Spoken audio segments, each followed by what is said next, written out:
Hello and welcome back to the Crime Reel.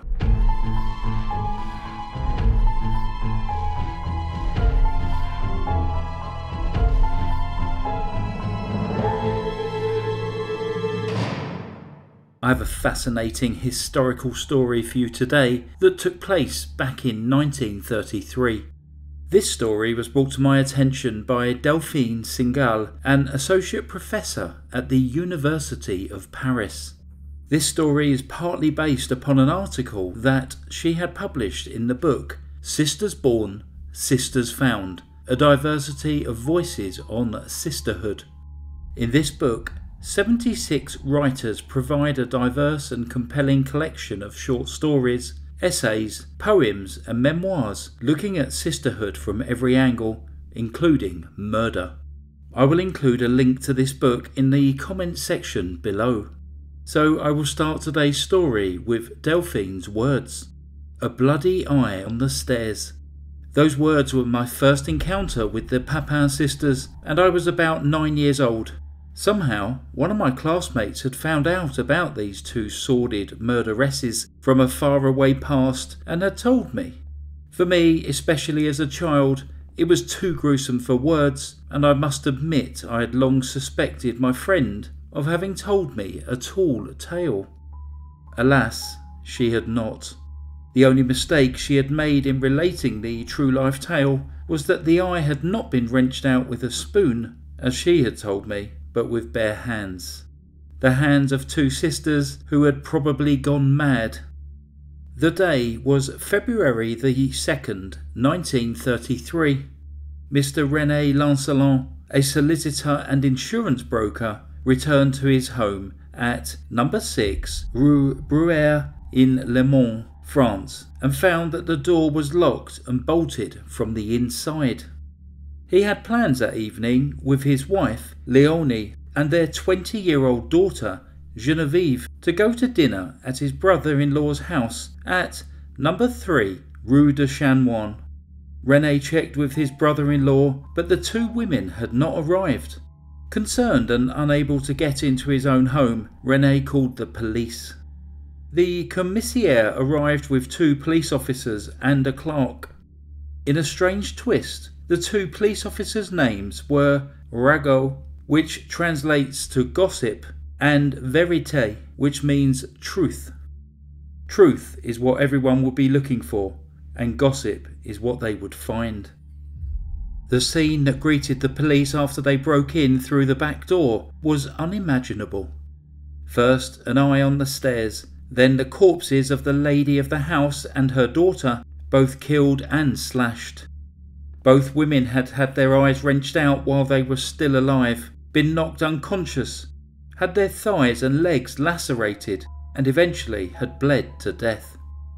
The family's 2 maids, sisters, Christine and Léa Papin, were found sitting in their beds after having cleaned themselves up and changed into new nightwear. As the police entered the room, they calmly said, "We were waiting for you," and made no attempt to escape or resist arrest.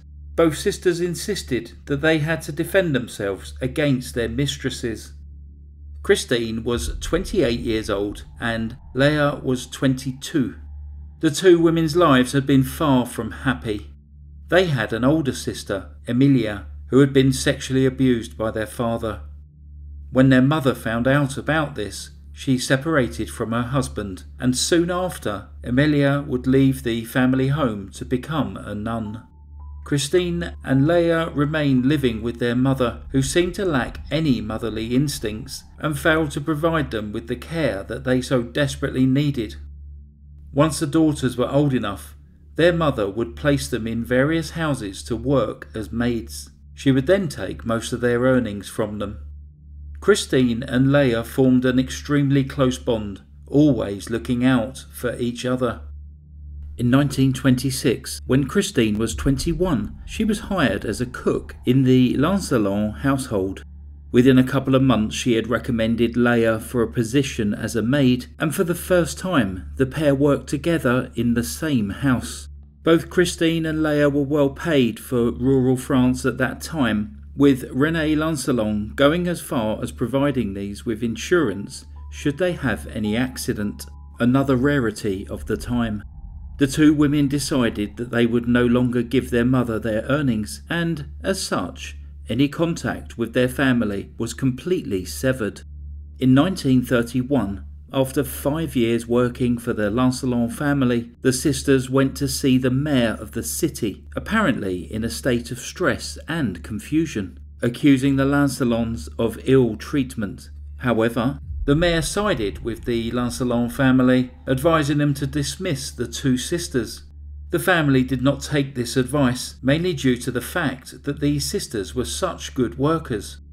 On Thursday, February the 2nd, 1933, the sisters had just had their iron repaired, and Christine was taking care of a pile of linen that needed ironing when a fuse blew and the house ended up in darkness. When their mistresses came home, Christine told them that the ironing was not finished, and this led to a fight. In the altercation that followed, both Leonie and Genevieve had their eyes purposefully removed. Then they were knocked out with a hammer and a tin pot and lacerated with knives by the two maids, who then proceeded to expose their victims' genitalia. When interviewed about the crime, the only explanation that the two sisters gave was that Leonie had become violent towards them. At first, the sisters insisted the murders were self-defence. Later on, after Leah had been put in a different prison cell and both sisters were finally separated, Christine recanted and admitted that she had attacked the two women and then had asked Leah for help. For every statement made by Christine, Leah only confirmed her sister's successive versions of the murders. After a trial lasting just 13 hours, during which the lawyers, Germaine Briere for Christine and Pierre Chaton for Leah, tried in vain to convince the jury that both women were insane, they were both found guilty as charged. 3 psychiatrists had declared them sane, but interestingly, one, Dr. Logne, had asserted neither sister was guilty, but that the culprit was in fact the duo, when Christine and Leah were both put together. At the trial, Christine stood in the prisoner's box with her hands clasped together and downcast eyes. Leah stood staring fixedly in front of her, as if in a trance. Both women replied timidly, almost inaudibly, to any questions. They expressed no remorse and shed no tears. When the verdict was returned, they were quiet and impassive. Christine was sentenced to death, but at that time the guillotine was considered as something women should not have to go through, so her sentence was commuted by President Albert Lebrun to life imprisonment. Leah was sentenced to 10 years hard labour and was not allowed to return to Le Mans for 20 years. It seems that there were 2 versions of the household conditions reported by the press. Whilst many talked of the respectable lawyer, the kindly Lancelot family, and the comparatively comfortable home in which the sisters lived, others talked of the horrors that they endured. At trial, it was identified how René had never once spoken to the sisters in their 7 years of service in his home, and that his wife and daughter only addressed them to order them about, scold, and reprimand them. Each day after the sisters mopped the floors, beat the carpets, and polished the furniture, Leonie would put on white gloves and make a tour of inspection, passing her hands over surfaces to see if a speck of dust remained. If it did, she would severely reprimand the girls, sometimes violently. During a previous incident, Leonie had dragged Leah to the floor, forcing her to pick up a small scrap of paper.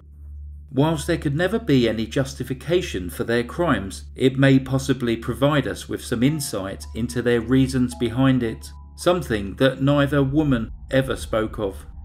Gossip would circulate that the 2 sisters had become engaged in an incestuous relationship, speculating that the murder had happened because Leonie and Genevieve had caught them in a sexual act, that the sisters had wrenched out their mistress's eyes because of what they had seen. This speculation would seem extremely unlikely, as the family followed a very strict routine, and Leonie and Genevieve had returned home at their usual time. It would seem that the undeniable and indestructible bond between the two sisters was being misinterpreted as incest. Due to their upbringing with dreadful absent parents and working conditions as domestics where they were viewed as the lowest of the low, they had to become everything to each other: mother, father, sibling, spouse. But there is no evidence to support the theory that their relationship was in fact incestuous. After the trial, Christine's mental state deteriorated very quickly and she was institutionalised at a psychiatric hospital in Rennes. She only saw Leah once more, at which point she no longer recognised her. She stopped eating and died in 1937. In contrast, Leah was released from prison in 1943, after which she lived in Nantes with her mother. Using a pseudonym, she even found a job as a maid. She died at the age of 90 in 2001, outliving her sister by over 70 years. That concludes today's case. My thanks once again to Delphine for contributing so much of this story to me. I really do appreciate that you took the trouble to send this to me. If you're new to the channel, please click like and subscribe. And please add any comments down below. Okay, time for petty crime now. Jennifer from Michigan has sent in Michelangelo and Christina. Michelangelo is a 23-pound deaf white cat, and he loves his wife, Christina. Jennifer rescued these pets after their previous owner had passed away. Christina is a normal-sized flame point with blue eyes. They are indoor cats living in their own honeymoon suite. Sometimes, however, Michelangelo forgets and uses his claw key to break through the window screens. Oh, and finally, the crowns are photoshopped, so don't panic. Thanks, Jennifer. Next up, we have Ray from Maine, and has sent in some wonderful pictures of Mr. Bear. He loves tuna fish and cat treats, sunbathing, and chasing and catching mice. Thanks very much for listening to the Crime Reel. Stay safe. Goodbye. Psst, this case has inspired many other films, books, plays. The most recent reference was the 2019 South Korean film Parasite. Goodbye.